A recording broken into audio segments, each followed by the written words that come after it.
Here I have VIVO V23, and today I'm going to show you how to take a burst shot or the series of photos on this device.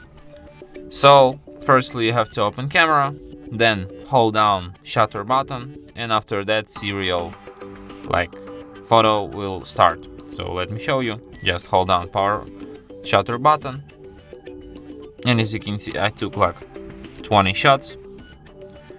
By tapping here burst photos we can view all these shots just like this.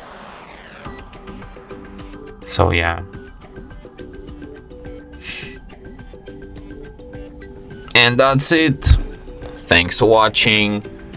If you find this tutorial useful, don't forget to hit that like button and subscribe to our channel.